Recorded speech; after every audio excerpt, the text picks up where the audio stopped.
Welcome to our jungle party today. The old priest Plut is hoping everyone will forgive his little tricks, but it doesn't seem to surprise anyone. Erin looked utterly baffled as everyone remained stone-faced, while the big-bearded captain, Paul's loyal follower, was eagerly awaiting the grand feast. Bailey dashed to the back and brought back a cup of vampire blood, and there were mysterious potions on the table.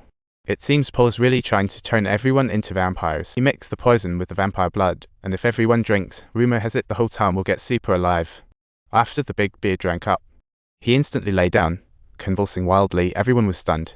Paul comforted, "Don't worry, it's normal here." Paul asked all to witness the miracle.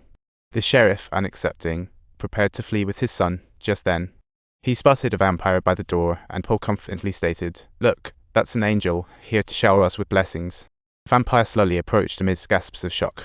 He opened his giant wings on the podium, looking just like he was at a party. Paul continued praising the angel's greatness just as the big beard woke up. Paul urged everyone, "The miracle is here, come join us." Lisa's parents disregarded their daughter's panic and rushed over to serve the toxic blood, with Lisa's mom personally handing her a cup. The others stared at the terrifying angel, seeming to be in shock while being served a cup.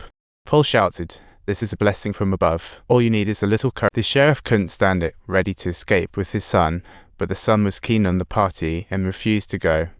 He dragged his father's arm. Paul stepped in. "Don't deprive the child of this feast." The sheriff drew his weapon. He wouldn't let anyone hurt his son, but was stopped by the onlookers, and others seized the opportunity to take him down. His weapon clattered to the ground. Bailey steps out to keep persuading, congratulating the sheriff's son on taking the right path. The sheriff stares in shock as his son drinks the poison. Others soon follow. Erin and Gwen tried to stop them, but others wouldn't let them ruin this once-in-a-lifetime feast. The entire church descended into chaos, and Gwen's mother could no longer endure it all. The heart-wrenching sight of her once-beloved transformed into such a scene left her devastated. She picked up a weapon and fired a shot at Paul, while Bailey witnessed Paul collapsing heavily to the ground.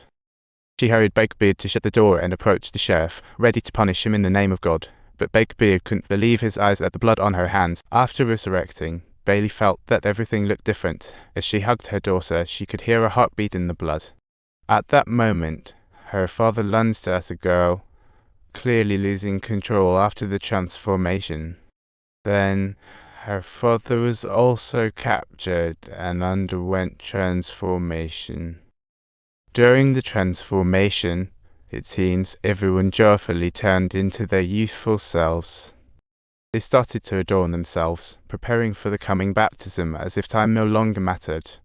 The days in the small town were about to rewrite history, yet no one knew what would eventually unfold. In the hospital, Erin was blissfully unaware of what was about to happen.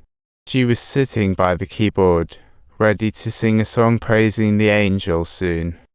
Erin was not going to indulge her bad habits. She shot her on the spot, and everyone quickly slipped out the back door, eager to escape this place. Just as everyone stealthily left, Bailey suddenly sat up, eyes glowing, having clearly consumed vampire blood earlier. She walked into the church, witnessing the chaotic whole, pleading Bigbeard to open the door, but he said, "The priest hasn't woken yet, no can do." Clearly, vampires weren't that easy to take down, but Bailey was no longer satisfied being just an ordinary nun. She told Bigbeard, "Those who defy God must be dealt with. I will continue to spread the priest's glory and the angel's gifts." At this moment, Gwen's mother, suddenly empowered, having been bitten by the vampire, was now another vampire. She entered the church, finding Father Paul quietly sitting there, seemingly reflecting on whether he truly brought blessings or curses. Meanwhile, the townspeople transformed into vampires had already left, ready to spread the gospel to every. A brutal party quietly commenced, as these bloodthirsty creatures frantically attacked every normal human in town, completely losing control. The father, though turned into a vampire, walked on and saw it all. But he did not wish to join in, as Erin and the other survivors huddled in a room, debating how to escape this place. Brother had a one-log bridge plan, but realized it wouldn't hold that many people, while Erin uncovered a chilling problem. Subtitles: Some fishermen in town would face dire consequences if they sailed to land. So they decided to burn those boats and also destroy the church, just as a bottle of oil was thrown in from outside. Bailey and Bigbeard had already stepped outside, where the women shouted loudly, hoping everyone wouldn't be ungrateful. The brother's mother decided to stay back to buy time. Once everyone left, she stepped out with a knife, first mocking Bailey. She said Bailey was just a weak, selfish worm, and said that before slitting her own throat, the two vampires intended to say something but were drawn to the blood. They fell to the ground, greedily sucking up the blood, while elsewhere, Paul told himself he had brought second life to his loved one. I have found true hope. Perhaps there will be no more death. He wanted to restore his loved one to health and ensure the townspeople would no longer suffer from age or illness. For this, he even told many lies and didn't dare to recognize his daughter Gren.